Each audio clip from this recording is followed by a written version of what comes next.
MacGyver will not be seen this evening in order to bring you the following Eyewitness News special presentation.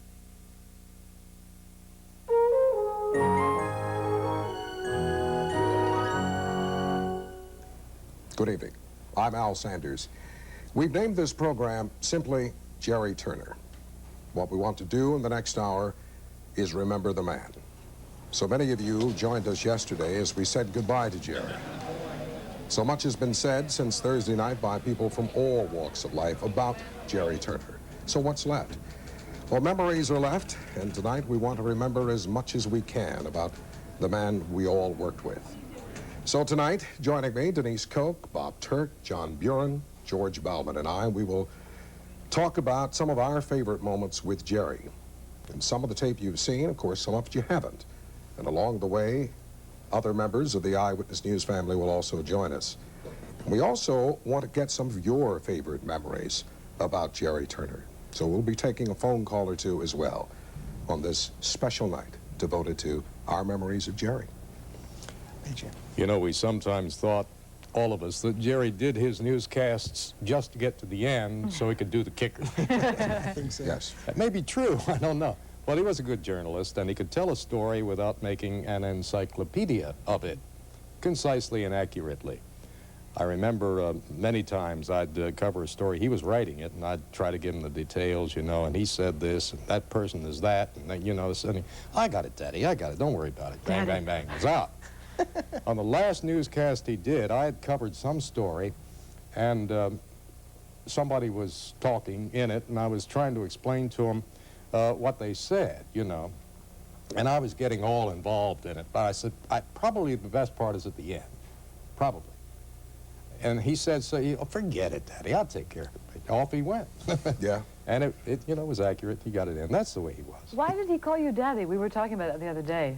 Does that have to do with the cool school and sort of the cool era school, of music? You know, everybody called him Bubba. Bubba. And it started back in the early days. He talked swing and jazz a lot, and it pretty soon became, hi, Daddy, how you doing, Daddy? He called everybody Daddy. It was Cleats Bauman. He didn't call me Daddy. He didn't call you Daddy. That's another story. You know, I remember the first story I did here. I had the good fortune to go out and talk to a Colombian police officer who came here to get a trained dog. A bunch of reporters were there, and we each picked one person to talk to. I get the one who spoke no English. And I asked him, why come all the way to Baltimore to get a trained police dog? Because surely somewhere between Colombia and here, there had to be another city he could stop in. And he said, Baltimore is a very pretty city. And he never understood another word I said. That was, so I get this back to the station. This is my first story. I write the lead ad, and Jerry looked at it, and after we went on the air, he came up to me and said, where are you from? I said, St. Louis. He asked if I'd sold the house. Then he helped pick me off the floor and saved my career. You talk about the kickers, though. And obviously, that was, for when Jerry was on the 11s, that was the focal point. I think that's what most people watched for. I think that's what all of us were waiting for. And I will never, ever forget the night that we'd done sports spotlights, the things are sort of flowing. And Jerry comes out to do the kicker, and Skip Ball, who's the floor director tonight on this show, Jerry got 2 lines into the kicker, and Skip is behind that camera, and all he says is, uh-oh. And Jerry went to pieces. You know, as good a journalist as the guy was, in the first block and the second block, I mean, it's Jack Webb journalism, just the facts, man. It's just as straight as anybody. But you know, when he got past that, the sports and weather, it was party time, and he could fall apart funnier than anybody. You know, it was like that classic scene with Steve Allen years ago where he just completely lost it, and Jerry just completely lost it that night, and it was that utter humanity that I think people just gushed for, because that's something that everybody does. They just lose complete control. And some of them were so silly. Some of them? Well, some of them were, a few of them were serious. A few were actually serious. Well, you know, I used to turn to him, you guys know, because I'd turn it at the end after we do the kicker, and the show music was playing, and I go, what is this? This just in on the wires here? Is this Because for half of them real? were jokes, of course, but he would sort of present the thing as though this was a situation that took place today in our city. Sure. And the one you're talking about was Jerry's famous maroon joke, which I'm sure half of the audience or more remembers. But you know, the interesting thing about the kickers is that Jerry used to put the kicker in first. I know as soon as the early show was over, he'd sit down, he'd do a crossword puzzle. He'd write it, yeah. And then he'd go right into the script before the producer had even formatted the show, because you knew that that was going to be the final thing, and he'd write that kicker. Sometimes he'd come in at 3 with an idea for the Tell kicker. you what, we'll talk a little bit more about the kickers, because we do have, each of us, some special moments. But we don't want to give the impression that that's all he was, because Jerry, of course, was so much more than just the light story at the end of a newscast. You know, he had one weakness that a lot of us do in journalism, newspaper people as well as our types, and that is a likeness for the political scoundrels. You know, Yeah. You report objectively all of the troubles they got into, the jails they went to, but there's something attractive about people like that. They can be fun, you know. And he Yes. called them scoundrels. He's That was his scoundrels, famous yeah, word, no, but he kind of liked them. I think, Quite a few of them were his good friends. first and foremost, Jerry Turner was a first-class journalist. Do a- And we'll see. He covered the saddest of news, Challenger, go at throttle up. and he covered the most joyous. During his 25 years in Baltimore, Jerry Turner brought the story home. One of the biggest came early on in his career at WJZ in 1963, when he told Baltimore of the assassination of President Kennedy. The killing of Martin Luther King and Robert Kennedy followed, and from the anchor desk, he reported on everything from the unraveling of Watergate to the night the Colts slipped out of town. But when he had the chance, Jerry Turner liked to leave the studio and go back to the streets, where he began as a reporter, covering stories like the first visit of Pope John Paul II to the United States. It's a different kind of atmosphere that he brings with him, and perhaps, hopefully, it is a lasting kind of peace that he will bring on his papal visit here to the United States. There were also harder stories, like an investigation of truck safety. What about speed? I mean, you hear guys talking on the CB about that to keep going? Yes, it's the same thing. And one of the earliest reports on what is wrong with the Chesapeake Bay. You're liable to catch maybe an empty six-pack or an old tire or some cans, that kind of thing, but no fish.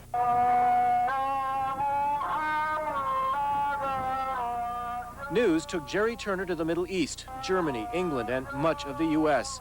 But he was primarily a local newsman with a personal style that wasn't afraid to let the personality through. We probably have a slight complaint with all the candidates, though, tonight, at least the major ones. They have wrapped it up so quickly that they've taken a lot of the old-time suspense and fun out of waiting. I know. Besides that, I was planning on paying the mortgage off with the overtime. That's right. Well, It's not going to happen, is it? And because he wasn't afraid to smile, he wasn't afraid to sometimes let the sadness come through, like the night the world learned of the loss of the pride of Baltimore. Spring nights to come, when sailors spin their tales, they'll talk of pride. Her trips in friendship's name. Her final port on ocean's floor. Her captain's fate.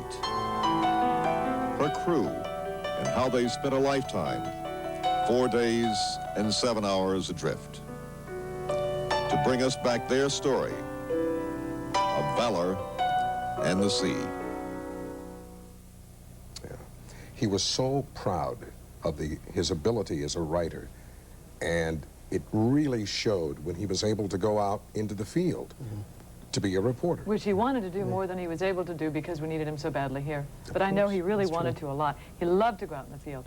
When he did a series, about 2 or 3 years ago on World War II, I remember, he got to go out of town to a number of places that had airplanes stored and that sort of thing. And I remember him saying to me at that time that he really wished that he could just be a field journalist if, you know, if that ever were to be possible for him. Oh, and crossing the Atlantic with the Maryland Air National Guard, Right, the the big, refueling big in flight airplane, with yeah. the big monstrous jets. Oh, did he love that? Which, of course, you know, he was a flyer. I always thought he was kidding about that. I always He was a that he could pilot. fly? that he could fly. Oh, don't tell me that. Well, listen, I don't know how to say it, but No. I never saw him fly. But I Did knew. he ever tell you the story about the Well, bananas? What? The banana story? Oh, When he worked on the railroad? Yes, Yeah. of course. But the flying thing, the flying. He years ago said he flew bootleg booze down in the South from border to border. I don't know whether I that think was he told us all differently. I know he liked big engines, though, because every time I would cover a tractor or a truck pull, you would think I was going to meet the Queen of England. I mean, it was like, you're going down to the Civic Center where they got those big trucks, they got those big tractors. Oh, that's so lucky. Oh, that's going to be so great. And that was my fortunate thing, which is that for about 5 years, every day that I shared with Jerry, I shared in sort of a lighthearted way, because always doing the lifestyle and entertainment reports, that was sort of like, oh boy, we get to have some fun now, you know. He just had fun with you, now he's going to have some fun with me, which he did. I was the fall guy first. Yes. It's weather. Unless the weather was a really serious story, I was always the fall guy. It was either me picking on Jerry or Jerry. It was always first Jerry picking on me. Remember when your father told you to stop picking on Jerry and to stop hitting him? Because you used to You keep hitting Jerry. I said, okay, I won't hit him anymore. Sorry. I didn't realize I was doing it. But that was the nice thing I thought about yesterday when a lot of us gathered yesterday afternoon, is that most of the people, no matter where they were in a room, a lot of us got together after the memorial service. You always had to end up laughing. No matter what we were talking about in terms of Jerry, even though it was a horribly sad occasion, you ended up somehow laughing because he was so much fun. And really, I think all of my memories of Jerry will have laughter in them. I'm in charge of decorum here, you know. I mean, not on this program too often, but we do try to run a tight ship. The tails in more. Play straightforward. Well, Randy wears contact lenses. I wear a piece, and Bob Turk wears chest hair. You know, so I mean, it's all tinsel and glitter, folks. I mean, you must know that by now. Jerry was in charge of decorum, but no one loved to see it fall away better than he did. He made fun of himself, of all of us, and we loved every minute of it. Show the folks there how good it is, and then we'll all get into it. Oh, very much. Go right ahead. Yes. It's good. Yummy, right? Not bad. Not bad. What's got raisins in it? We don't know what they are, but Little things in there. We'll find out. All right, Robert. Have a ball there. You got it. still to come on Eyewitness News. Bob Turk he will rejoin us.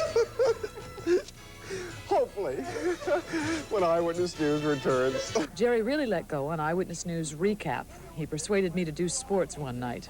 Let's see. Is there anything else here important? Yes, that's very important. Okay. In Seattle, the Seattle Seahawks have fired National Football League head coach Jack Patera and general manager Mr. Thompson.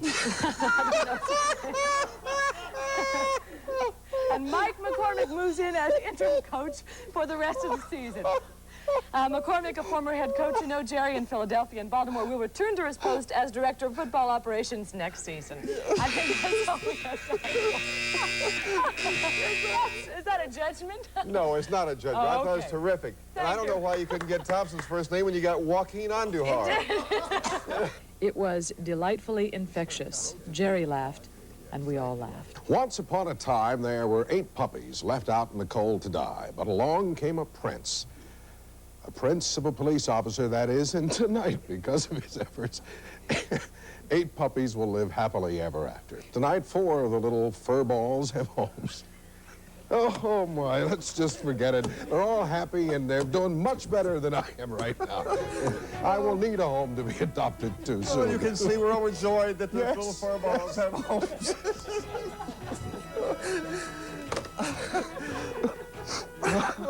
I should enjoy it, that stuff. We'll be back in a moment. Who wrote that? I'm not going to tell you who wrote that. I'm not going to tell you, but I will do this. We got some calls on that one, you know. How imagine.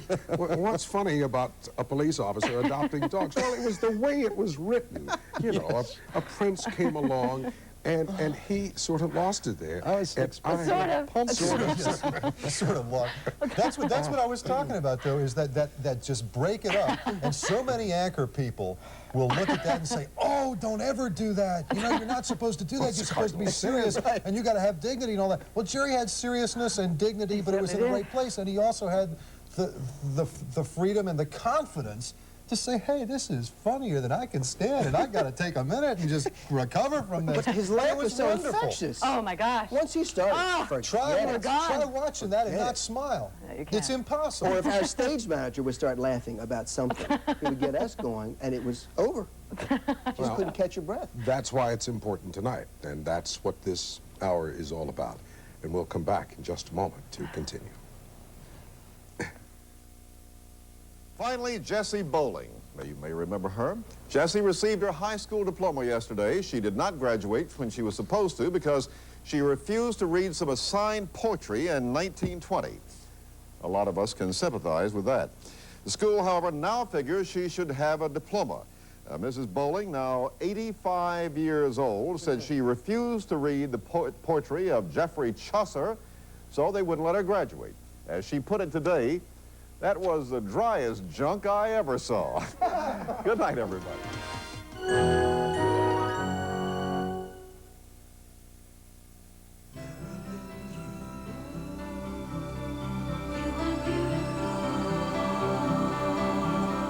I see beautiful here in every face and in every smile that greets me as I go from place to place, watching people as they work and play. I see beautiful in each neighborhood. There's a pride that I see growing, and it's making me feel good. That's the reason why I want to say, Maryland, you are beautiful, you are. Maryland, you're taking my breath and stealing my heart away. Maryland, you sure are beautiful today. I see beautiful. I see beautiful. Here in every face. Here in every face. And the feeling makes me want to say.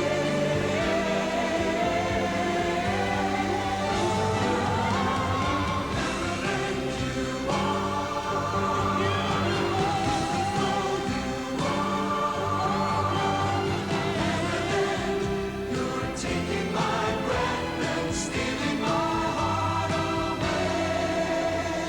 Maryland, you sure are beautiful today.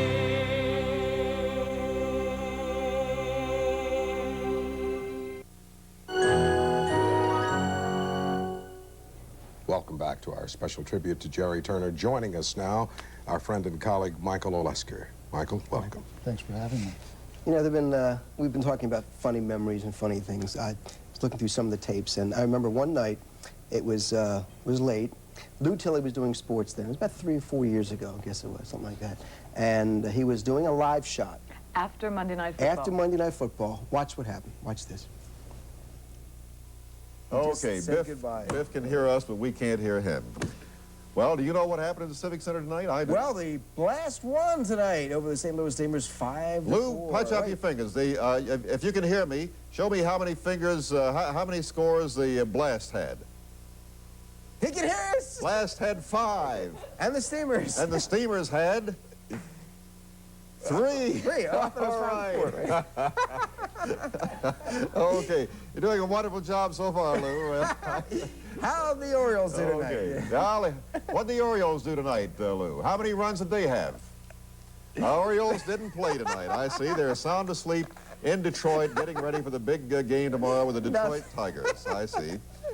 What are the Detroit Tigers doing at this hour, you think, Lou? I see. Okay. I knew he was going to do that. How did I know that? Well, anyway. It's great. Well, okay, it's a little bit of a washout for sports tonight. Lewis can hear us, but we can't hear him. Good night, Lou. Lou's at the Civic Center giving it a good old college try there. We had a little trouble with the microphone.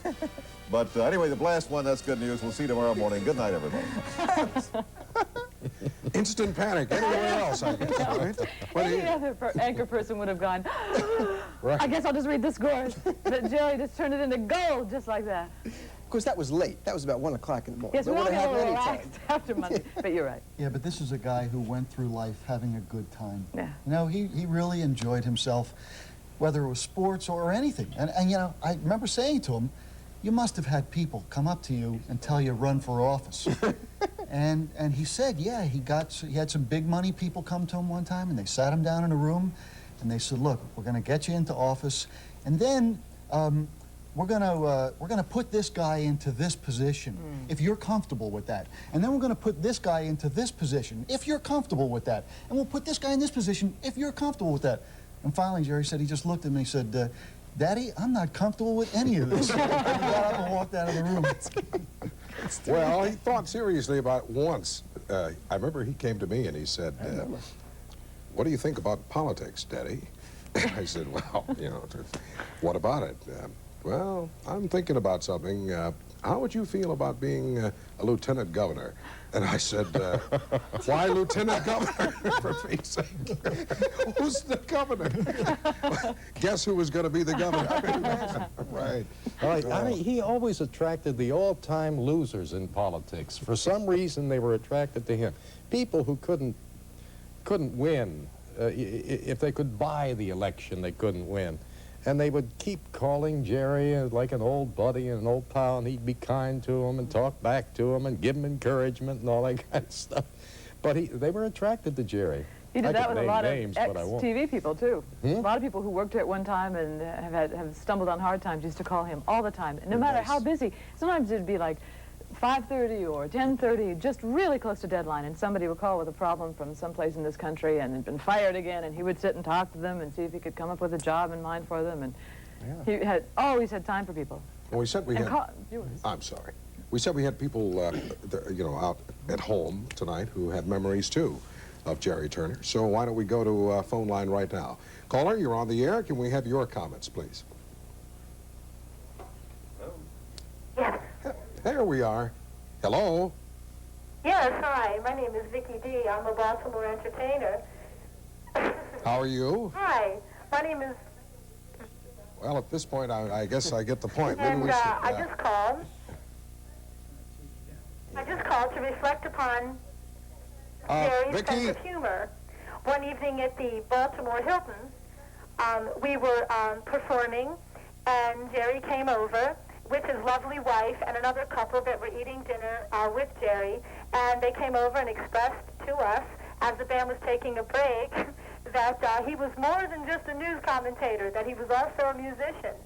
And we had expressed, wow, you know, we didn't know that he was a musician. And he said, yes, I'm a trumpet player, and I've played for many years. And I said, really? And we all began laughing because nobody believed him. And he said, yeah. He said, and my chops are still in shape.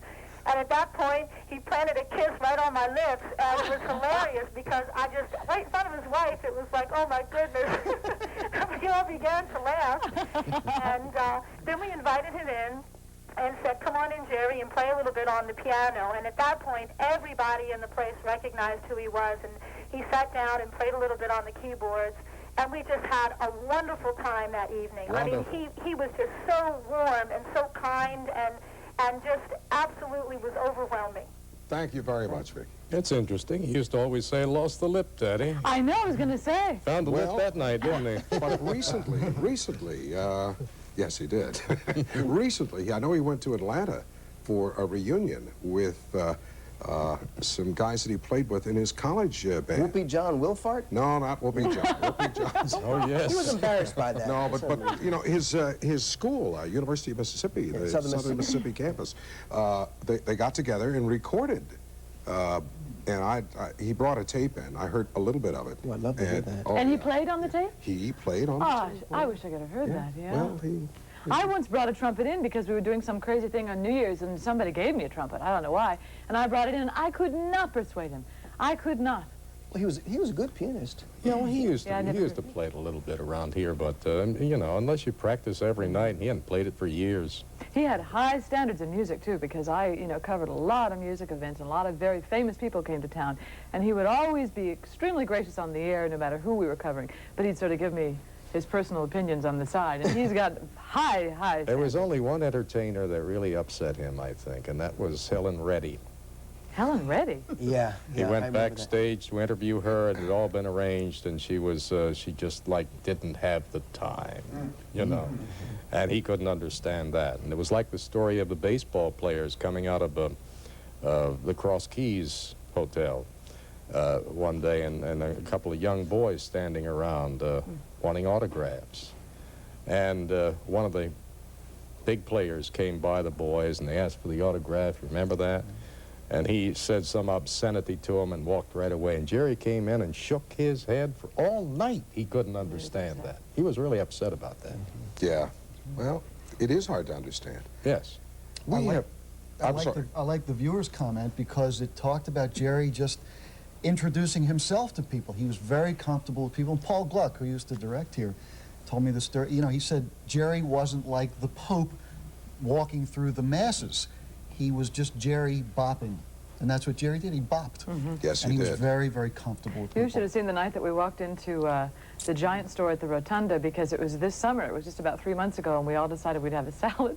And there's Jerry in this beautiful suit, looking so handsome and so elegant. And we go walking into the Giant around 7, and it was like, oh my gosh, not only is it Jerry Turner, but he looks so terrific. And I thought, oh, he's going to be so bothered that I didn't just bring him a salad, and, you know, why did he? And he didn't. He stood there for a good half hour and talked to everybody who came up to him and shook everyone's hand. And I thought, what a lovely thing to do, because he'd just done a newscast, and it was about 110 degrees outside, and yet he still had time to just stand there and speak to everyone. Well, he was very comfortable with people. Natalie Brown tells the story of how she and Jerry went to the Burger King at Mondawmin one night to get dinner for the 11 o'clock crew. And he's in line, and this little kid comes up to him and says, are you the real Jerry Turner? And he says, yes, I am. And the kid said, well, are you going to talk to my mom and dad or what? And Jerry said, sure. Well, who was the real Jerry Turner? You know, the station promotes, of course, all of us. And if you take a look at some of the promotions, you would see Jerry in many different lights, from formal to just plain weird. Well, he was Whenever I visit the Inner Harbor, I can't help but notice people's pride in our city's growth. And those little surprises make Baltimore one of a kind. It's a tradition of teamwork and dedication, a unique spirit that built this city into a great place to call home. And each night, we try to capture that same spirit on Eyewitness News. Jerry Turner and Eyewitness News, in touch with Baltimore. And that's a good feeling to know.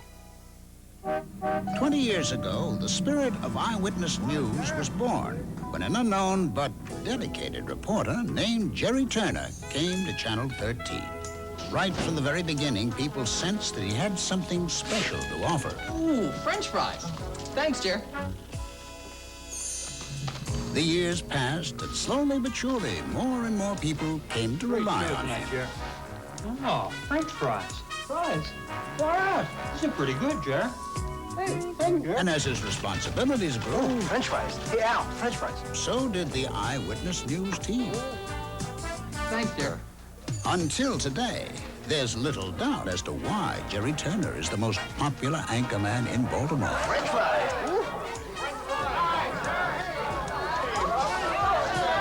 For over 20 years, it's been a good feeling to know Jerry Turner and Eyewitness News. Yeah,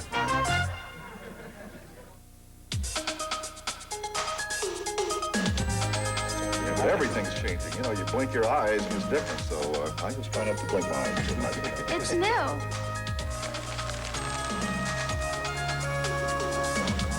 I'll tell you, some of it's for the better and some of it's not. Can I just have my typewriter back?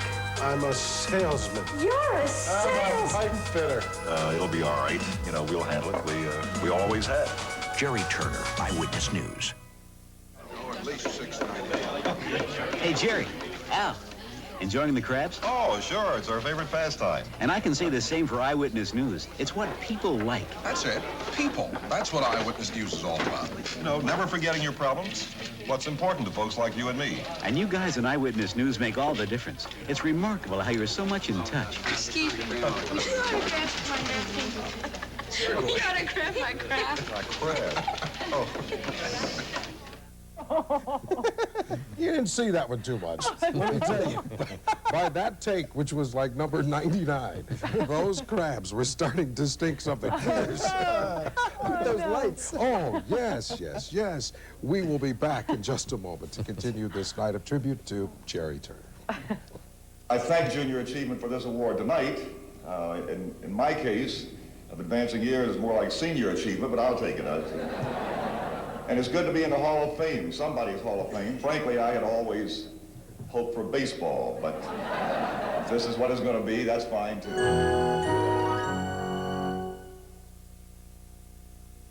He could grow up to be President of the United States. She could be the first woman to walk on Mars. He could shatter Olympic records or open his own company. Your baby can have a lifetime of possibilities, especially if you take care of him before he's born. Prenatal care is available regardless of your ability to pay. For more information, call 685-0525. A public service message from WJZ-TV for kids' sake. Man. Okay, reset it. Let's go, man. Start all over. I just never played 1,000 miles from home before. I don't know. How does he miss that shot? Catch it with your hands, James. What's the matter? Can't you play without your family watching? All right, come on, reset it, let's go. Now concentrate, James.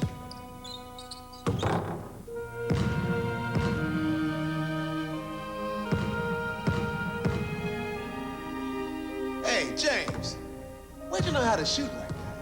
My older brother. Man, I'm gonna have to teach you again. How'd you get here, Dash Truck? Nope, the bomb. You drove the green bomb 1,000 miles? Man, where'd you get the money? For the gas?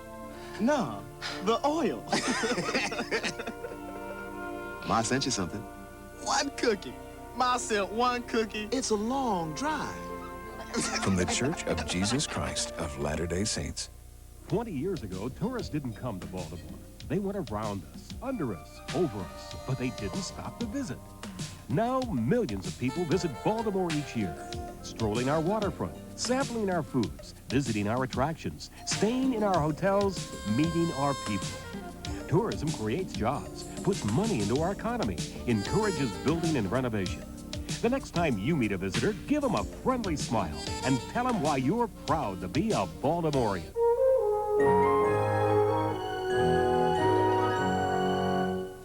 Welcome back, and joining us now in this special tribute to Jerry is another friend of Jerry, Richard Scher. Hi, we'll talk to Richard and get some of his thoughts in just a moment. But let's go back to the phones now. We promised that we would get and listen to what you had to say tonight. Caller, if you're there, let's have your comments. Please turn My name is Richard. All right. And I remember Jerry very well. Please turn your television down, please. My TV is down. Okay, then go right ahead. I remember Jerry very well. I'm a security guard where he lives. I'm also a student at Morgan State University. And every night he would come home, he would see me doing my homework. And one night he decided to help me. And when I turned in the paper to my English professor, she accused me of plagiarism, saying that it was so sophisticated. And when I got back to him the next night, he said, "How did you make out?" I said, "We bummed on this one." Oh, no.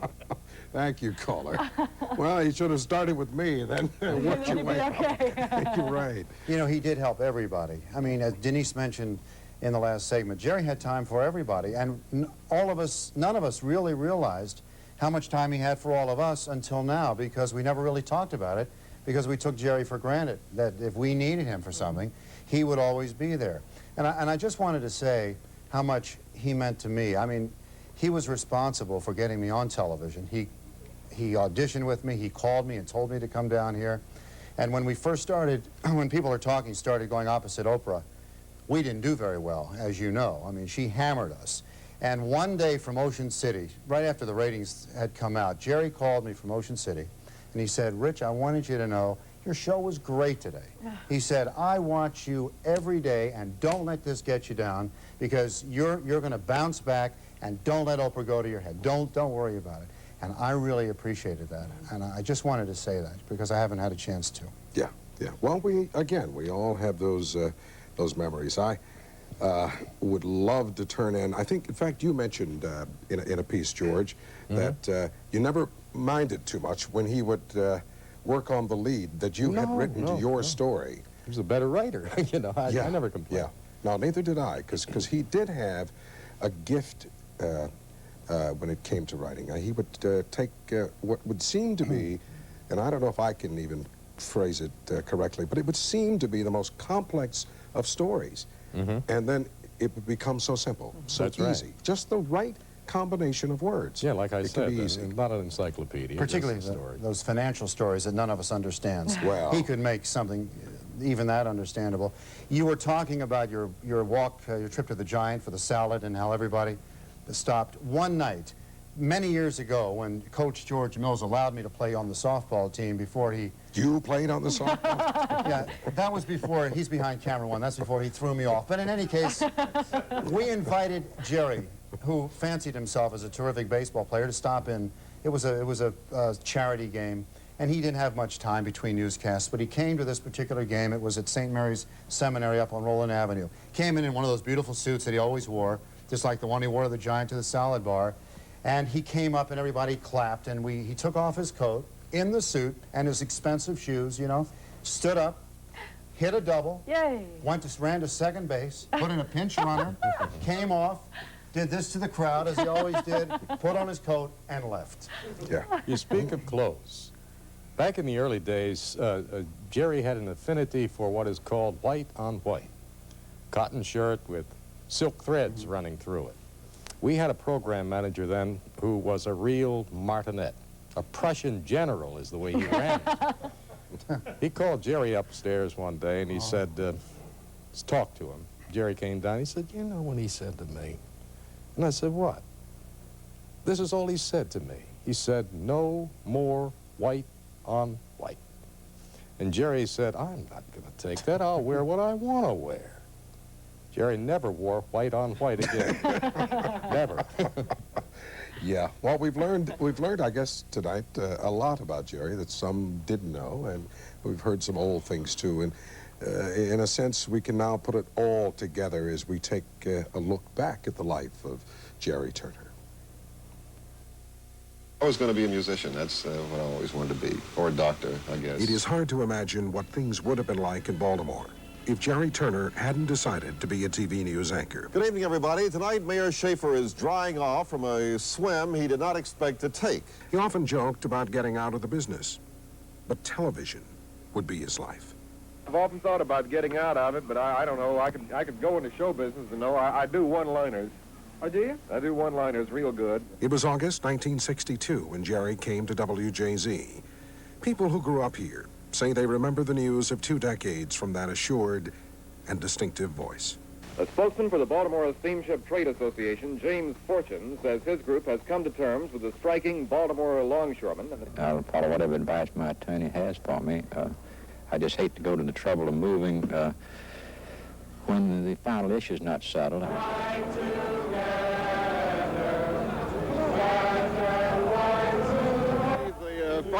15-year-old boy has been charged by Baltimore County Police with murdering his mother, father, and sister in his family's Parkville home. The youngster gave himself up to police authorities today. But it wasn't only the hard news. When you come out of here, how long will you have stayed under a shower? 102 hours. This is Jerry Turner on another exciting assignment here at College Park at the Phi Sigma Delta House in the shower. Jerry was born in Meridian, Mississippi. He studied music at the University of Southern Mississippi. In 1952, he married Jean McIntyre of Myrtle Beach, South Carolina. Jerry loved Maryland and spent his holidays here in Ocean City.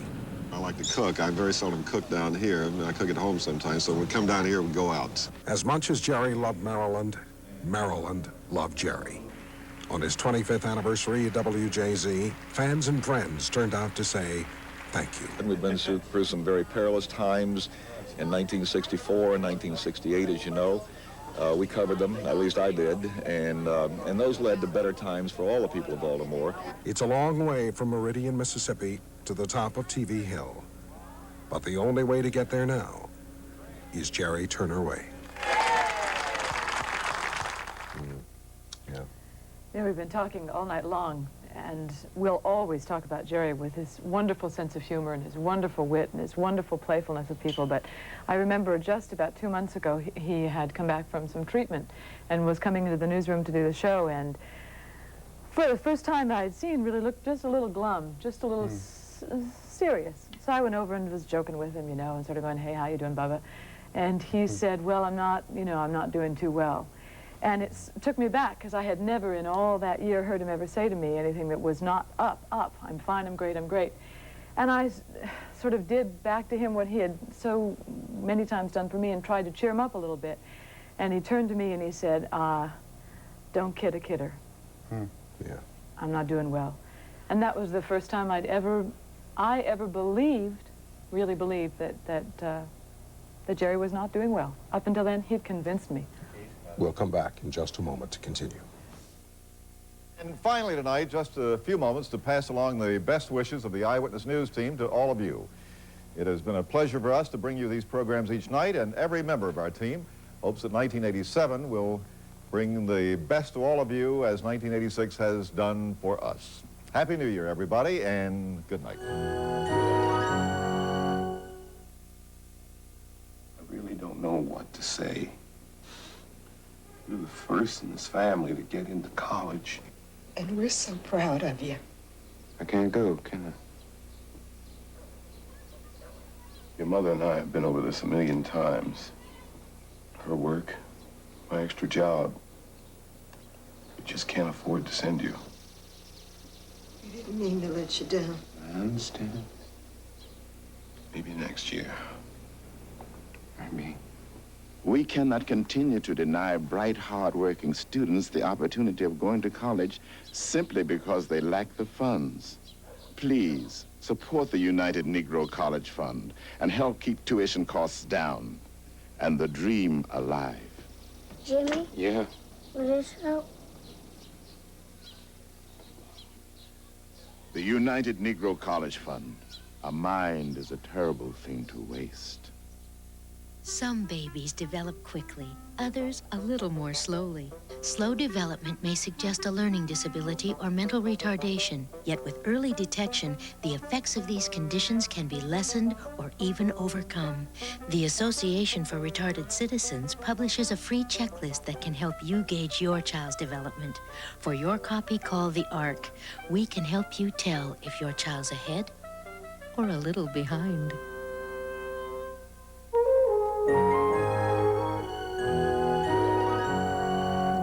We're back, and we are joined by more Jerry's friends. Ken Singleton is with us now, and John Buren has come back with us. And if you think that we'll have a few words about sports and Jerry, you're right. Absolutely right. He liked this guy. Oh, I know he did. He liked this guy a lot. Yes. I always tried hard. I think he liked the players that tried hard, give a decent effort every single night. Mm-hmm. And you would think that Jerry's favorite player would be one of the bigger stars, and you know how he loved the Orioles, but it wasn't one of the bigger stars on the team. It was a player that did a good job, there's no doubt about it. I think you all recall what Gary Renicky did during some of the Oriole heydays here in Baltimore, but I think because of the fact that Gary was kind of a tall, graceful player when he was playing, and if you thought of Jerry, he was tall and graceful. I think Jerry thought of himself as a Gary Renicky type player. And from an Oriole standpoint, I think Jerry thought he could have been Gary Renicky if he'd been a baseball player. What about Scrap Iron? Clint Courtney. That's before my time. I remember he was a catcher, and I couldn't think of Jerry as a catcher. Who was the three-fingered? That was one of his favorite players. Oh, okay. He came from St. Louis with the Browns. Okay. Three fingers. Who was the three-fingered player that Jerry always talked about? The three-fingered pitcher. Montague. Mordecai Brown. That's it. He's a talker. Thank you. Through a split finger, split finger. We did that show down the Hit and Run Club last year before opening day. I finally got the chance to ask him. He said something about three-finger Mordecai Brown, and I said, Jerry, come on, you're making this up. There is no such guy. Yes, there was. He said, yeah, and that was the punchline. He said, yeah, he threw a split finger fastball. But, you know, Jerry, because I used to play golf with him not frequently. I mean, let's not exaggerate. I played golf with him every now and then. Very enjoyable, some of the most enjoyable times I ever had on a golf course. And the endless hours that all of us spent probably talking about sports with Jerry. He was kind of, in the same way that I was describing his ability to break up on the set. He could become a child for a moment and just laugh like only children can laugh. He had that kind of enthusiasm. And when it came to baseball, he had the same kind of energy and the enthusiasm a little child watching a game for the very first time. Good evening, everybody. I'm Jerry Turner. And I'm Al Sanders. And tonight, another reason for the joy of living in Baltimore is the trophy that rests here tonight, the one that says Baseball Champions of the World. And that distinction, of course, belongs to the Baltimore Orioles. That Turner enthusiasm was never so apparent as it was on this fall evening in 1983 as the city of Baltimore celebrated an Orioles World Championship. Jerry got so carried away, he went out and bought a bundle of T-shirts. You'd like to see what they look like? Isn't that nice? I love, if I can ever get it, number 1. I mean, that is where we should be. Says it all. 1983 World Champions. Boy, that has a nice ring to it. Well, he just enjoyed life as much as anybody that I knew, and he enjoyed coming to the ballpark, and he was a personality. He was around Baltimore for a long, long time, and people definitely are going to miss Jerry Turner. In the clubhouse, he'd walk in with his smile, no matter how glum things were, and it seemed to cheer us up when he came around. Jerry loved to, do the early news, and then jump over to the ballpark if we were home. Run in there and grab a sandwich, and then come down and sit down on the back of the booth, and just loved to talk baseball, loved every facet of it, and he was just pure and simple an Orioles fan. And he was the same way about the Colts. And about other sports as well.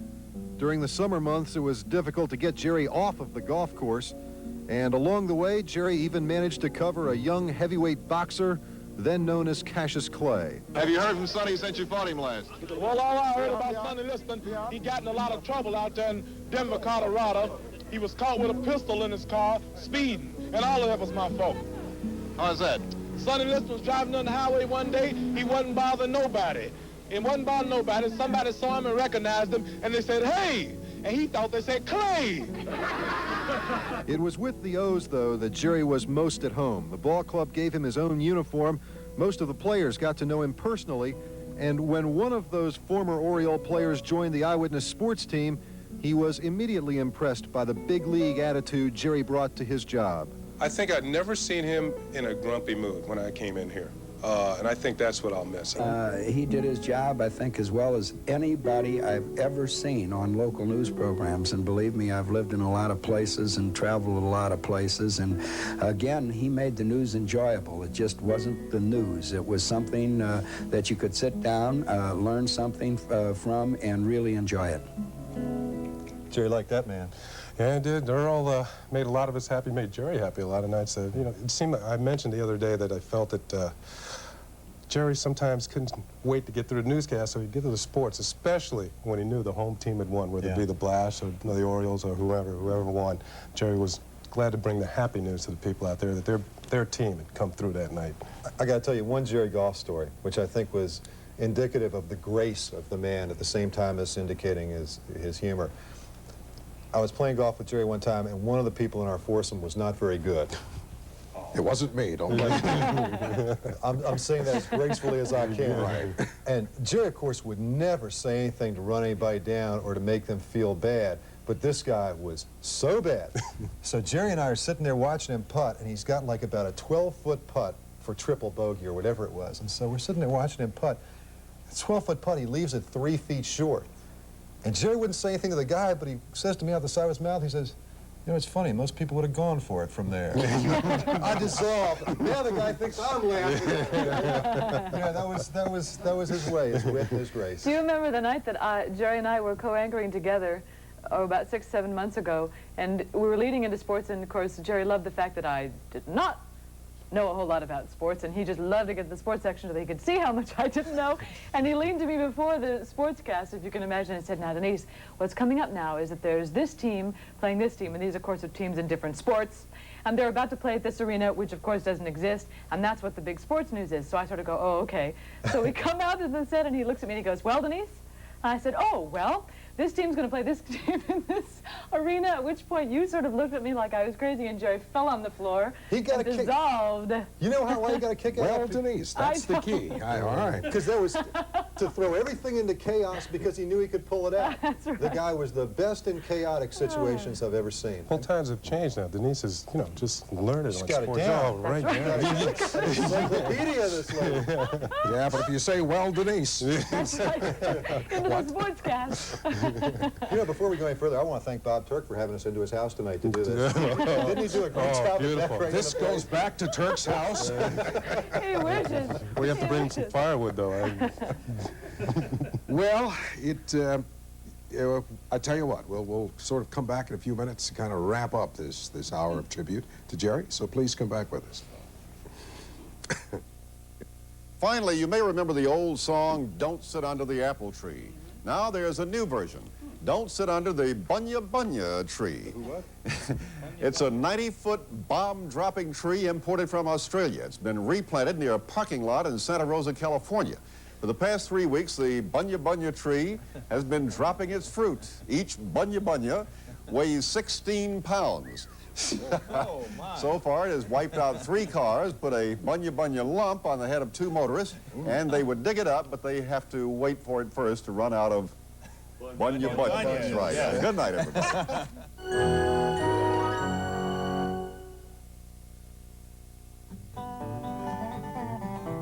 Hurry up, Becky. The bus is waiting.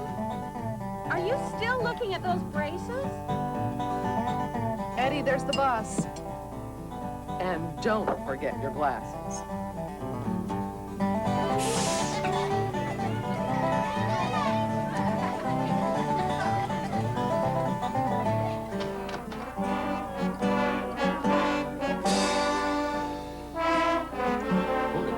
Hold it, please. Eddie, your glasses.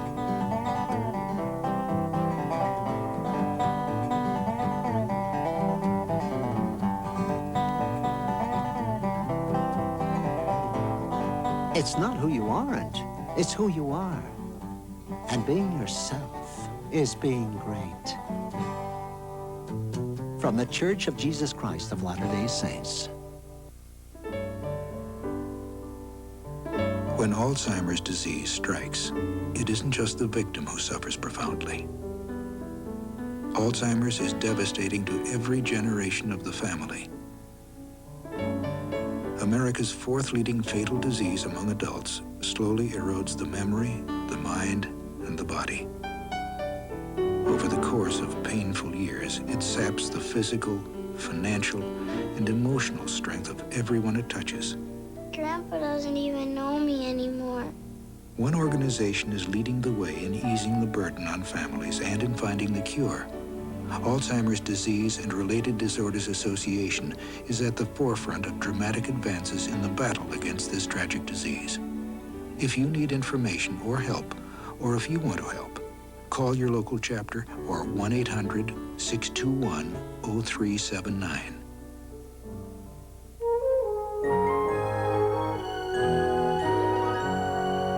Welcome back to our tribute to Jerry Turner. Rejoining us, George Bauman and Bob Turk. I was just thinking about some things. You know, when I started this business, I knew nothing about it. Came in here for my audition. Jerry was in here. He watched me go through the audition. I think he even recommended that maybe they give me a chance. Now, remember, I came in here with a full beard and long hair. Oh, I remember. Yeah, you've been here about 6 months before I came in here, right? Yes. Jerry made it so easy for me to work on the big anchor set with his big newscast. You know, I walked in the first day for my audition. I saw Jerry Turner, and my mouth was open. That's Jerry Turner, my goodness. Then to find out a couple weeks later that I'd be working with the man, I found out he was just a normal guy, just like anybody else. Jerry had a million get-rich-quick schemes. And the greatest of them all was the great black bottom pie episode. His wife baked a great black bottom pie, a southern delicacy, I'm told. And we were going to become the kings of black bottom pies in Baltimore. That's you and Jerry, we. We, yes. That's we. Until they found out about the scheme. You see, Gene was going to bake all these black bottom pies. One by one. The bottom fell out of there. The black bottoms. I'd never heard that. Never heard that. Never heard of the black bottom pies. No, but I remember Bob when he came in, and Jerry, you know, in fact, they even did a promo based on that. But he really did think, you know, that there was a spark. There was something in underneath the beard and the jeans In my audition, and the no shoes. There was something. In my audition, I mentioned something about the daffodils are blooming, Jerry. And it started the rapport right there. The chemistry was just terrific. Well, of course, Jerry was very proud of the scholarship fund that was established in his name to benefit journalism students. And accordingly, we asked that those who wanted to remember him do so by contributing to the scholarship fund. You can do so by sending your contribution to the Jerry Turner Scholarship Fund, 6 East Hamilton Street, Baltimore, Maryland, 21202. If you've been watching our station over the years, you know that for a couple years in a row we have done marathons to raise money for the Baltimore Symphony Orchestra. And Jerry did that with tremendous love because he really had a great affection for the BSO and was always very excited for the marathons. And the very first marathon, there was a bid put out that if somebody pledged enough money, Jerry would conduct the symphony. And he was so excited when that money was pledged, and he was given the honor of stepping in front of the Baltimore Symphony Orchestra.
So the hour comes to an end. It was all too brief. We only began to touch some of the many moments we wanted to. We move on now, but we have some new memories, of course, to hold near and near. And from time to time, we can certainly think about the moments we shared with Jerry.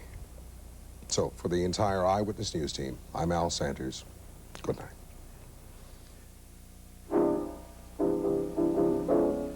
World leaders and world citizens paid final tributes today to Sir Winston Churchill. Tonight, the world is reeling from the news that Egypt's president, 62-year-old Anwar Sadat, has been shot and killed by terrorists within his own army. Good evening, everybody. At this hour, there are new signs that the owner of the Baltimore Colts is ready to do something. He may have already done it. This baseball team, especially when during those years they were calling the dynasty years, probably put Baltimore on the map as much as anything else has ever happened in this city. Are we having fun yet, is what I want to know. We are. Let's make this city an even better place to live.